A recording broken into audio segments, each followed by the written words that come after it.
वक्त ओम नमः शिवाय। आज आपके सामने मैं प्रस्तुत कर रहा हूँ श्री गंगा स्तोत्रम।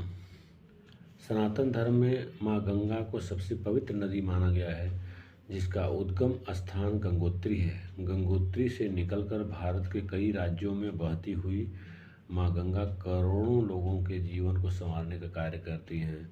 हर वर्ष करोड़ों भक्त गंगा नदी में डुबकी लगाते हैं। ऐसे में यदि हम अपने घर पर या गंगा माता के घाट पर गंगा स्तोत्रम का पाठ करते हैं तो यह बहुत ही शुभ फल देने वाला होता है। गंगा माता तो देवताओं के लिए भी पूजनीय हैं। माँ गंगा ही अपने तरंगों के माध्यम से तीनों लोकों के पापों का नाश कर देती हैं।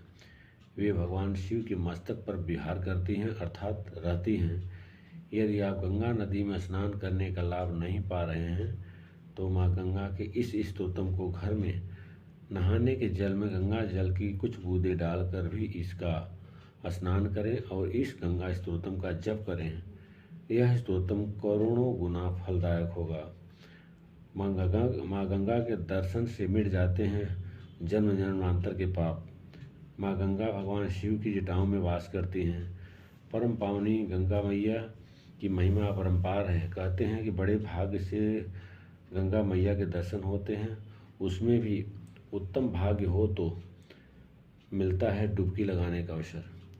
अपनी दैविक शक्तियों और विशाल हृदय के कारण ही गंगा को माँ का दर्जा मिला है। ज्योतिष की जानकारों की माने तो इंसान के जाने अनजाने में तमाम पापों को नष्ट करने की चमत्कारी शक्ति गंगा जल में है। व्याधियों से मुक्ति मिलती है। यहाँ तक कि वैज्ञानिक महत्व भी सुने हैं। वैज्ञानिक भी इस गंगा जल के आगे नतमस्तक हैं। गंगा जल सालों रखने के बाद भी खराब नहीं होता। गंगा जल निमित्त प्रयोग से रोग दूर हो जाता है। विज्ञान ने गंगा जल के चमत्कारी गुणों को स्वीकार किया है। तो आइए आप सुने श्री गंगा स्तोत्रम और इसका लाभ प्राप्त करें। नियमित रूप से जप करें। सुनने के साथ साथ आप अपने जीवन में उतारें। आप सभी भक्तों के लिए मैं प्रतिदिन कुछ न कुछ ऐसा मंत्र लाता हूँ जो आपके जीवन के लिए बहुत ही लाभकारी सिद्ध होगा। अब यह है कि आपके पास समय निकाल करके 2 मिनट 10 मिनट इस मंत्रों का जप करें, फिर अपने जीवन का लाभ उठाएं। मनुष्य जीवन मिला है, इसमें हमें कुछ ऐसे कर्म करने जो कि हमारे अगले जन्म के लिए एक रास्ता बन जाता है। ओम नमः शिवाय। अभी आप सुने श्री गंगा स्तोत्रम। देवी सुरेश्वरी भगवती गंगे त्रिभुवन तारिणी तरल तरंगे शंकर मौलि विहारिणि विमले मम मतिरास्तम तव पद कमले भागीरथि सुखदायिनि मतस्तौ जल महिमानि गमे ख्यात नाहम जाने तब महिमानं पाहि कृपामय माम ज्ञानम् हरिपद पाद्यत रंगेणि गंगे हिमविदुमुक्ता धवल तरंगे दूरी कुरु मम दोषकृति भारम कुरु कृपया भव सागर पारम तव जलममलम येन निपीतं परम पदम खलु तेन गृहीतं मातर्गंगे त्वय्यो भक्त किल तम द्रष्टुं न यमः शक्त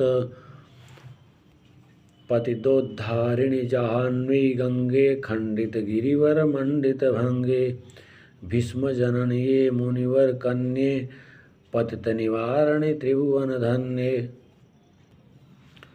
कलपलतामिव फलदाम लोके प्रणमति तस्त्वं न पतति शोके पारावार विहारिणि गंगे विमुख युवति कृत तरलापांगे तव चेन्मातः स्त्रोतः स्नातः पुनरति जठरे सोऽपि न जात नरक निवारिणि जाह्नवी गंगे कलुष विनाशिनि महिमोत्तुंगे पुनरसदंगे पुण्यतरंगे जय जय जाह्नवी करुणापांगे इंद्रमुकुटमणि राजित चरणे सुखदे सुखदे भीत्य शरण्ये रोगम शोकम तापम पापम हर में भगवति कुमति कलापम त्रिभुवन सारे वसुधाहारे तमसी गतिर्मम खलु संसारे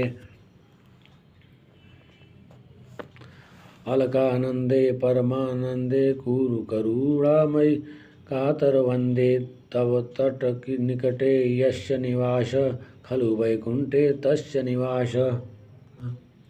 वरिमिहिनीरे कमठो मीन किं वा तीरे सरटः चीड अथवा स्वपचो मलिनो दिनस्थो न हि दूरे नृपतिकुलीन। भो भुवनेश्वर पुण्य धन्ये देवी द्रौमयी मुनिवर कन्ये गंगास्तवमिममलं नित्यं पठते नरो यः स जयति सत्यम्। येषां हृदये गंगा भक्ति इष्टेषां भवति सदा सुखमुक्तिः।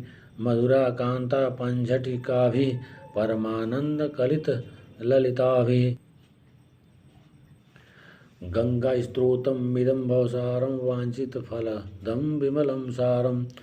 शंकर सेवक शंकर रचितं पठत सुखी अस्तौ इति च समाप्तः।